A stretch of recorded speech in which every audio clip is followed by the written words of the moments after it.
Once again, I'm Dara from the Queen Team, Free Alabama Movement Queen Team. I am part of the outside organization that supports the Free Alabama movement on the inside in the Department of Corrections in the state of Alabama.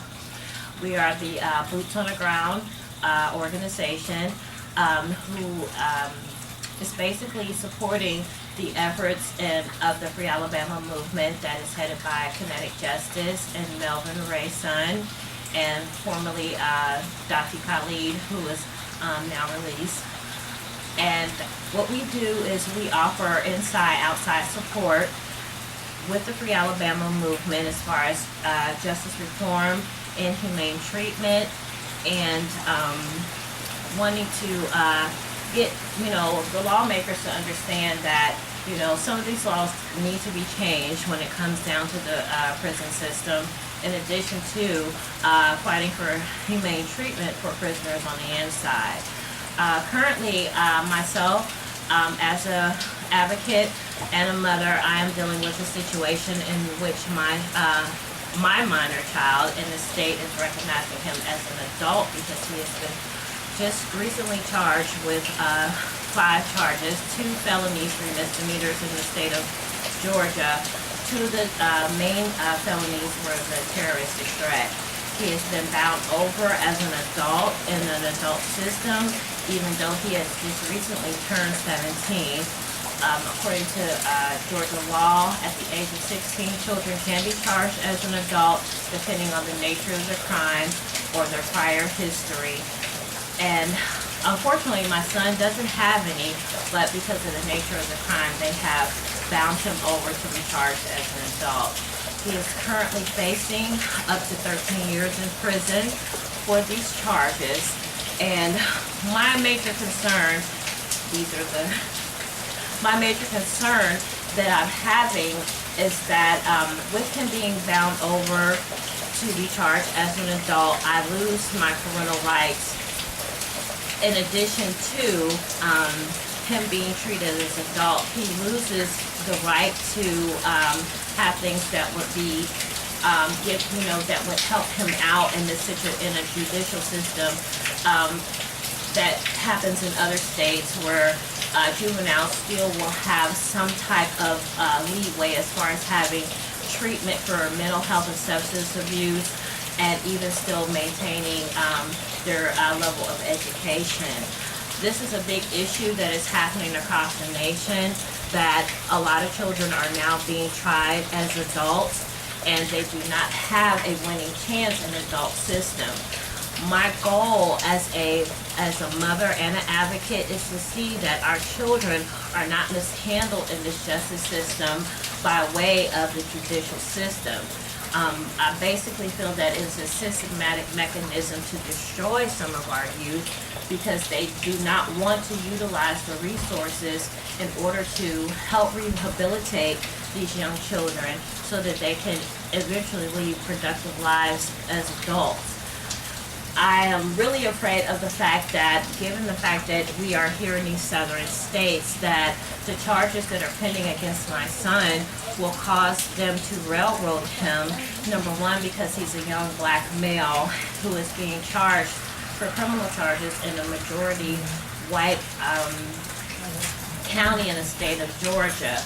And what makes it hard is that they're not taking into some of the factors that play into what has happened with him criminally, which one being his mental health, which is a very big issue that we as advocates have, is that the mental health community does not get the fair end or get any type of help in criminal matters. In fact, the majority of people who are incarcerated are dealing with mental health issues or have developmental health issues while being incarcerated.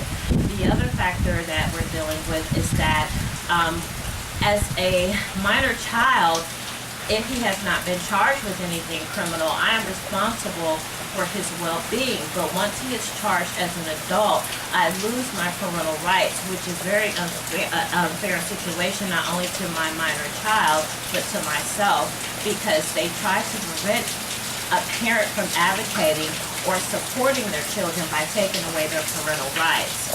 This is an issue that is happening across the board, not only with myself, but to other mothers and fathers who are dealing with children who are being charged or who are currently incarcerated as adults, that these children are not receiving what is due to them on federal levels. It is a federal law that children still should be able to maintain their education, should still be able to have mental health treatment, but these things are being denied simply because, number one, the system does not provide the resources, or they claim that they don't have the manpower and the resources to handle this matter, which should be questioned of why are we constantly incarcerating children with adults, or incarcerating children instead of looking at efforts to rehabilitation and education as a form of trying to prevent children from being implemented into the judicial system.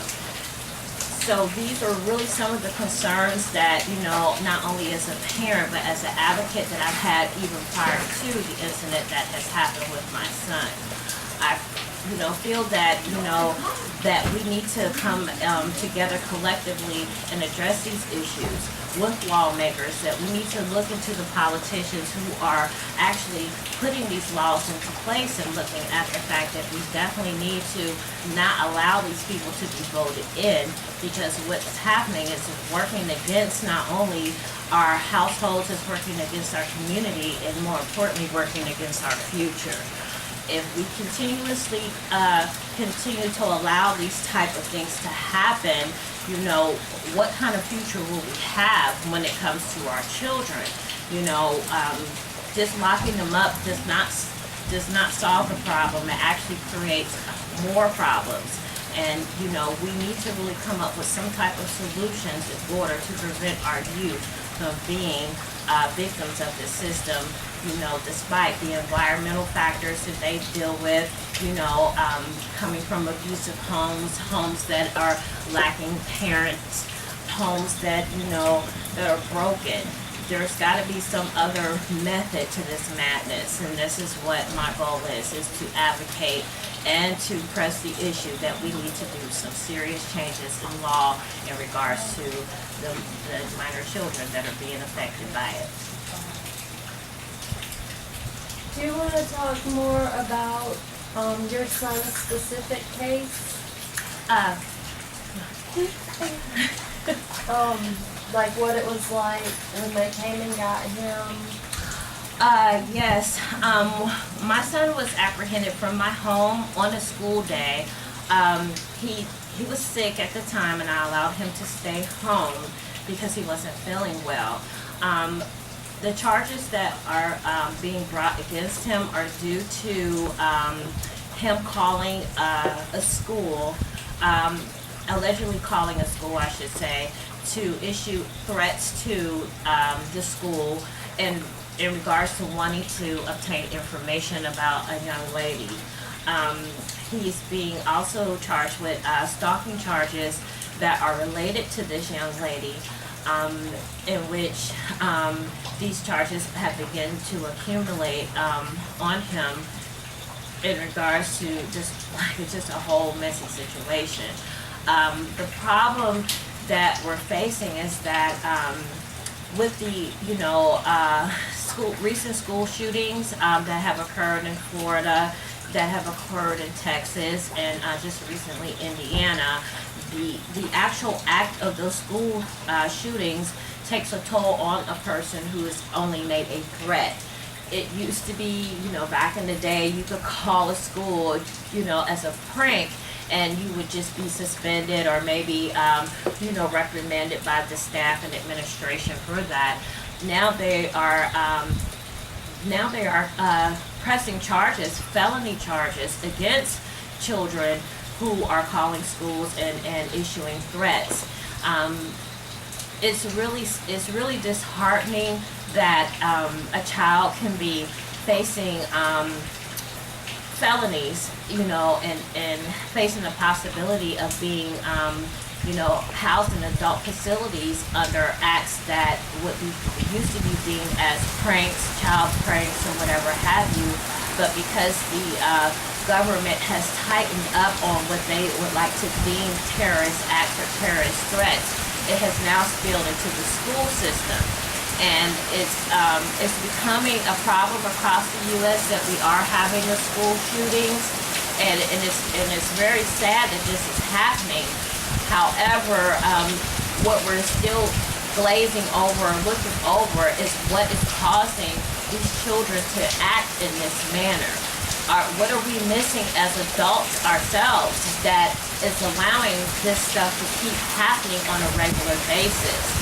If you ask me, there's a big portion that's being overlooked, and we are responsible for that. And it's really, it's really becoming an issue for those who have issues that cause them to do acts that are beyond their control, and yet being held accountable for these acts.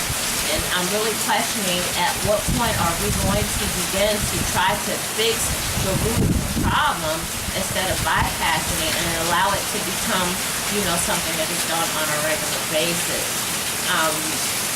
I don't condone any of the actions of my son or the other children that have committed these acts, but what I don't condone also is the fact that as adults that we keep bypassing the real root of the problem.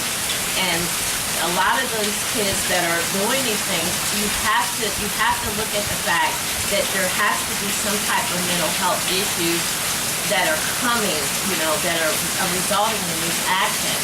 And at what point are we going to dig in a little deeper to see how that we can prevent these things from happening? Because it's not fair that innocent children, innocent adults that are trying to be in what's supposed to be a safe environment are losing their lives behind these acts that are being performed by those who actually need help. So, I really would like to see that, that we take some time out and come to the table and try to figure out here what can we do to help, those who are suffering from mental health, to keep them from, number one, being placed in a system that's not designed to help them. No matter how much they claim that it's about rehabilitation, we have yet to see the rehabilitative part about the system.